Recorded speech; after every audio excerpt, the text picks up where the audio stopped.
So WhatsApp guys, চলে এলাম আরো এক অসাধারণ ভিডিও নিয়ে। আজকের ভিডিওতে থাকবে সদ্য লঞ্চ হওয়া ভিভো T3 কে নিয়ে। আসলে অনেকদিন পর ভিভো তাদের নতুন ফোন নিয়ে হাজির হয়েছে। শুধু হাজির হয়নি, এখানে রয়েছে দারুণ সব চমক। আর এই চমক সম্পর্কে যদি আপনি জানতে চান তাহলে সম্পূর্ণ ভিডিও জুড়ে সাথে থাকতে হবে। তাহলে আসুন শুরু করি আজকের ভিডিওটি। ফোনটির ডিজাইন নিয়ে বলে এটা কে না জানে, ভিভোর ফোনের ডিজাইন বরাবরই অসাধারণ হয়ে থাকে। ব্যাক প্যানেলে প্রিমিয়াম ক্রিস্টাল টেক্সচার ব্যবহার করা হয়েছে, দেখতে বেশ ভালো লাগছে। যদিও এখানে প্লাস্টিক ইউজ করা হয়েছে। রেয়ার প্যানেলের 3টি সেন্সর দেখতে পাবেন, সাথে ফ্ল্যাশ লাইট। ফোনটির থিকনেস অনলি 7.8 মিলিমিটার। বুঝতে পারছেন ফোনটি বেশ পাতলা। ফোনটির ওয়েট 188 গ্রাম। আর এই সুন্দর দেখতে ফোনটি রয়েছে দুটি মাত্র কালার অপশন, ক্রিস্টাল ফ্লেক এবং কসমিক ব্লু। আর এই ক্রিস্টাল ফ্লেকের উপর যখন আলো পড়ে তখন মনে হয় এটা হয়তো 3D কোনো অবজেক্ট। ওভারঅল ডিজাইন দারুণ দেখতে ছিল। পোর্টস এবং বাটনে বলে এখানে রয়েছে speaker grill, USB type C port, mic এবং সিম কার্ড ট্রে। উপরে রয়েছে noise cancellation mic. Left hand সাইডে কিছুই নেই। রাইট সাইডে রয়েছে পাওয়ার বাটন এবং ভলিউম রকার। আর এখানে যে সিম কার্ড স্লটটি রয়েছে ওইটা হাইব্রিড সিম কার্ড স্লট, অর্থাৎ ডুয়েল ন্যানো সিম কার্ড। আর তা না হলে একটি এসডি কার্ড এবং একটি ন্যানো সিম কার্ড ব্যবহার করতে পারবেন। এছাড়া IP54 এর রেটিংও এখানে পেয়ে যাচ্ছেন। চলুন এবার পারফরমেন্স সম্পর্কে জানি।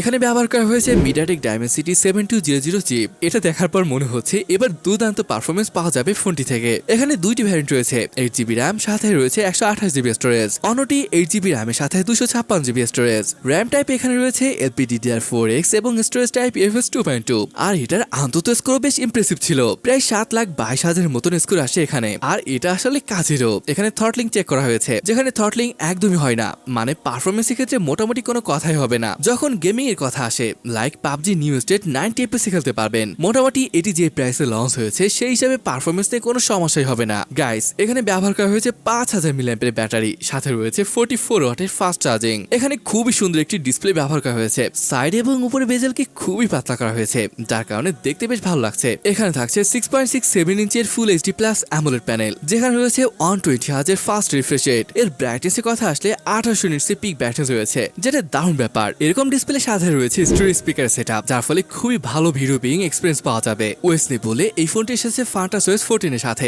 Base on Android 14। এটা বেশ ভালো ব্যাপার। আরো ভালো ব্যাপার হলো 2 বছরের মেজর আপডেট এবং 3 বছরের সিকিউরিটি আপডেট এখানে পেয়ে যাবেন। তবে ফান্টাস 14 এ বেশ কিছু প্রি ইনস্টল অ্যাপ এখানে দেখতে পাবেন, তবে চাইলে আনইনস্টল করতে পারবেন। এছাড়া এর ওএসে 8GB ভার্চুয়াল র্যামও পেয়ে যাচ্ছেন। এখানে সব সেন্সরই রয়েছে। ইন ডিসপ্লে ফিঙ্গারপ্রিন্ট সেন্সরের সাথে রয়েছে ফেস আনলক, যেগুলো খুবই ভালোভাবে কাজ করে। কানেক্টিভিটি এর কথা আসলে 5G, dual 4G VoLTE, wifi 5, Bluetooth 5.3 সহ মোটামুটি সবই রয়েছে। এবার শুন দেখি ফোনটির ক্যামেরা কেমন। এর মেইন সেন্সর হিসেবে এখানে ব্যবহার করা হয়েছে 50 মেগাপিক্সেলের সনি IMX882 সেন্সর, সাথে আবার ওআইএস এর সাপোর্ট রয়েছে। সেকেন্ড ক্যামেরাটি 2 মেগাপিক্সেলের বুকি এবং অন্যটি ফ্লিকার সেন্সর। তবে সত্যি কথা বলতে এই সেটআপে আমি খুব বেশি খুশি হতে পারিনি। যদি আল্ট্রাওয়াইড থাকতো ব্যাপারটা তাহলে অসম হতো। ফ্রন্টে 16 মেগাপিক্সেলের একটি সেন্সর রয়েছে। ভিডিওগ্রাফি নিয়ে বললে এর রিয়ার ক্যামেরাতে 4K 30 FPS শুট করতে পারছেন, তবে ফ্রন্ট ক্যামেরাতে 1080p তে শুট করতে হবে। এবার শুন দেখি ফোনটি আসলে কেমন ফটো এবং ভিডিও ক্যাপচার করতে পারে।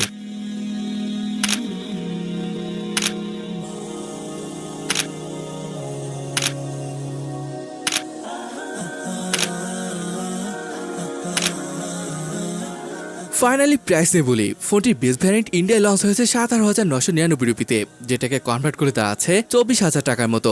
গাইস, ফোনটি নিয়ে যদি সংক্ষেপে বলি, ফোনটির ইউনিক টেক্সচার সব মিলে ডিজাইনটা বেশ ভালো লেগেছে। পারফরমেন্স দারুণ ছিল, ক্যামেরা দারুণ ছিল, তবে যেটা বললাম আল্ট্রাওয়াইড হলেও অসম হতো। মোটামুটি একটা ব্যালেন্স ফোনই বলতে পারেন। তবে আপনার কেমন লেগেছে ফোনটিকে? আপনার মূল্যবান মতামত কমেন্ট করে জানাতে ভুলবেন না। তাহলে আজকের ভিডিওটি এখানে শেষ করছি, দেখা হবে পরের ভিডিওতে।